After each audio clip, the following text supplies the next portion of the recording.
Well, it was like a lot of the best things in life. It was chance, really. There was an educational link that rose up between schools in West Sussex and schools in Maharashtra, and out of that, a group of Indian educationalists came here to Britain. We hosted 2 of them in our house here, and then I was one of the people leading a return trip to go to India and to do what they call social work. And a few years later, I took another party out there, and we did a forestation project that time, planting trees in West Bengal. And then it was phenomenal, and I made lots of friends everywhere.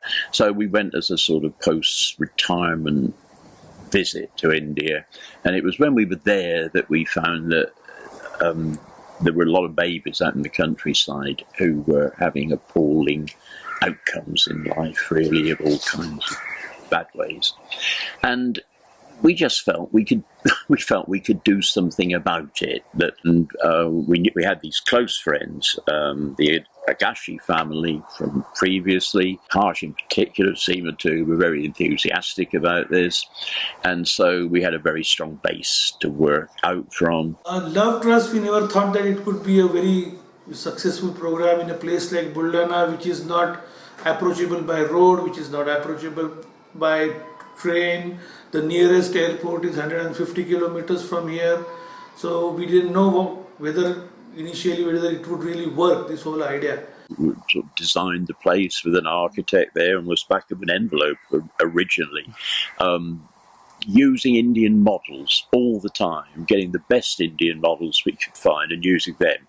It was never like, here comes the Raj, who are coming back to try and show us something, but let's use the best Indian models and work from that. And I think that was probably the main reason why it worked so successfully. I think that's also with the running of the orphanage. We didn't want to bring everything from here over there. The aim of the Love Trust is to take care of all those orphan babies which are abandoned as well as which are relinquished by their mothers, and the main objective of the trust is, from day one, is that we must give a right to every child who is born, and the child should be cared for. There are a number of reasons why these unwed mothers land up in such a situation. Firstly, they come from the rural area, from a very poor socio-economic background. Secondly, they are very young, usually teenagers. Thirdly, they have no idea about contraception. Fourthly, there is a fear of a social stigma. So they do not tell their parents whatever situation they are going through. And when they eventually tell their parents, it is quite late in pregnancy, so it has crossed the period of termination, that is 20 weeks. And lastly, most of these girls come into the situation because of someone in the family itself. It's usually a family member, some cousin, some distant relative, or the sister's husband. And so she cannot tell her parents or anyone in the family what she has gone through. So when they come to us, they have crossed the period of termination, that is 20 weeks. So then there's no choice but they have to continue the pregnancy.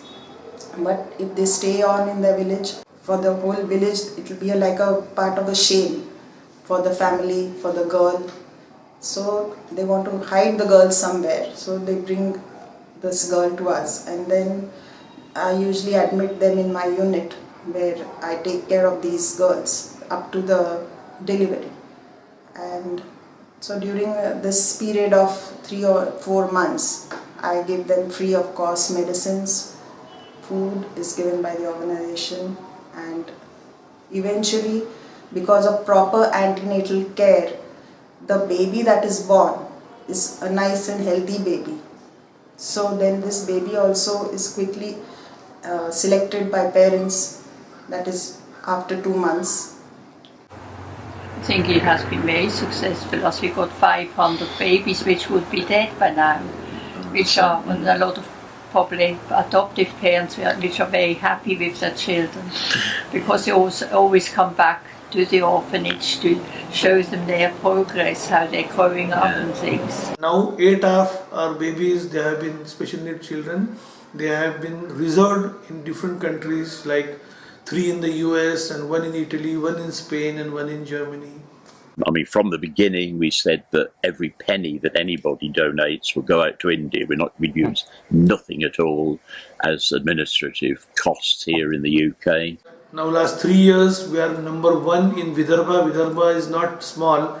It is half the size of England. But look, one thing we haven't mentioned really is these people who right now are working in the orphanage looking after the babies, the ayahs and their team of people. And every minute of every day of every year, you've got women who come on their bikes out of the village, young women who will be there.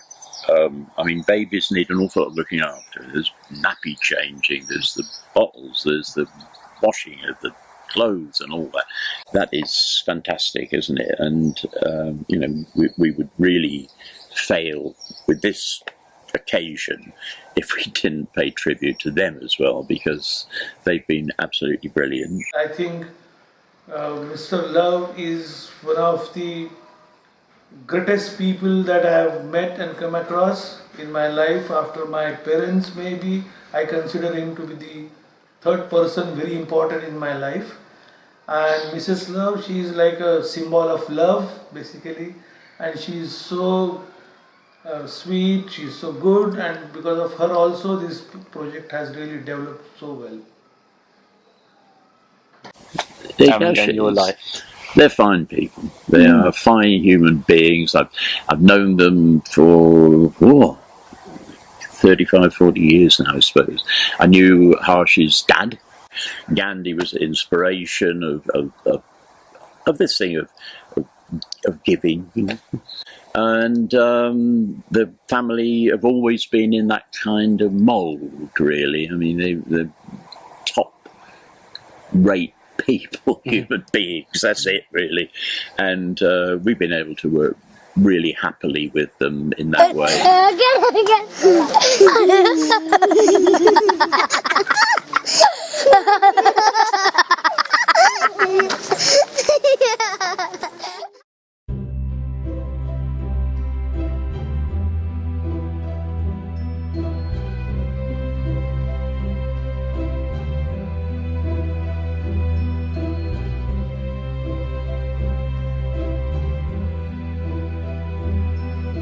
I'm not a garbage to be thrown anywhere. I'm like a diamond found only somewhere. Mother, when I was in your womb, I heard your voice. As per our condition, you thought leaving me is a good choice. Before leaving me in any orphanage, didn't you see me for a while? Because just my image would have remained in your brain file. But don't you worry. This orphanage is full of love and care.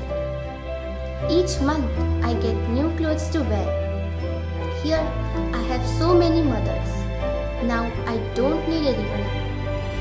One day one couple came to see me and said I'm beautiful and chubby.